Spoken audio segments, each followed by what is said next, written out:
within the Commonwealth. Now, the grant of independence is not something which just happens as an isolated act of state. It is the culmination of a process of the steady building up of a sound foundation of democratic institutions. The purpose of this foundation is, in the words of a former Secretary of State for the Colonies, to ensure to the people concerned both a fair standard of living and freedom from oppression from any quarter. This process in the Gold Coast has been a peaceful and constitutional process, but it has also been swift. Judged by historical standards, the emergence of the Gold Coast as it formerly was to internal self-government and shortly thereafter to full and independent statehood as Ghana has been dramatic. Experience and education in democratic processes and government, which in the past have been expected to take many generations, have been passed through in a very brief span of years, thanks to the marked aptitude of Gold Coast statesmen and officials to assume complete responsibility in a remarkably short space of time. Sir, March the 6th, 1957 is a proud day in the annals of the Commonwealth. The emergence of Ghana to statehood and independence is the latest example of a process which has been going on for a long time and is still continuing.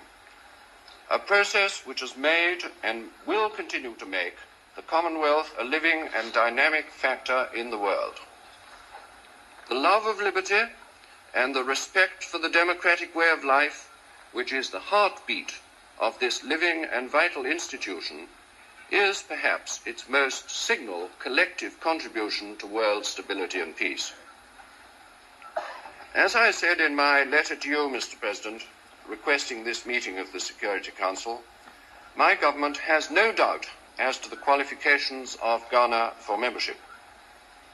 I think we are peculiarly well placed to judge, but the United Nations has, as a whole, already expressed its full confidence in this matter by adopting in December last a resolution granting to the Trust Territory of Togoland under British administration independence together with Ghana.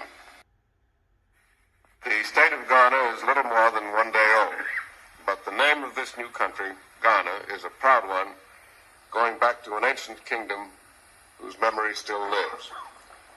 The name symbolizes the traditions of nationhood and self-reliance upon which Ghana, reborn, will be able to build for the future. Ghana is well qualified for membership.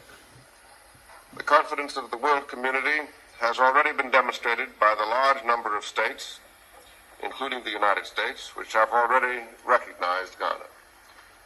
Ghana is no stranger to the United Nations. One of the brightest pages of the United Nations record contains the story of the union of the former trust territory of British Togoland with Ghana, or the Gold Coast as it was then called. Some of Ghana's leaders have taken part in the debates of the Trusteeship Council and the General Assembly's Fourth Committee. As a result, they have won many friends for their country and have left an impression of responsibility, which is of good augury for the future. Ghana is clearly prepared to accept the responsibilities as well as to enjoy the privileges of sovereignty and of United Nations membership. It's a pleasure also to pay tribute to the policy of the United Kingdom in encouraging and assisting in the creation of an independent Ghana.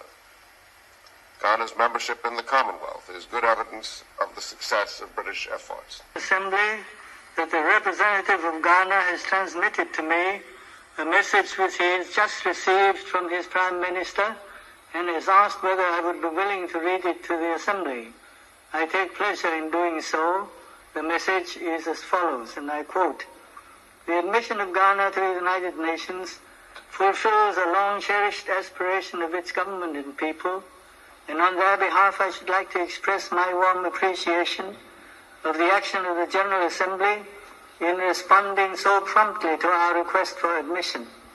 It is only 2 days since Ghana attained independence as a free democracy, and our entry into the United Nations is a culmination of the process of our advance. I affirm the intention of the government and people of Ghana to observe the principles and further the purposes of the Charter.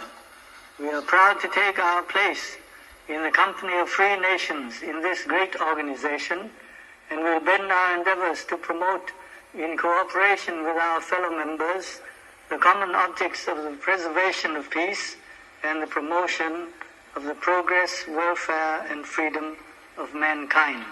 End of quotation. Freedom in non-self-governing territories and in trust territories is also welcomed. Thus, the General Assembly expresses its approval of the union of Togoland under British administration with an independent Gold Coast or Ghana, now our 81st member state, and looks to further progress toward freedom of Togoland under French administration.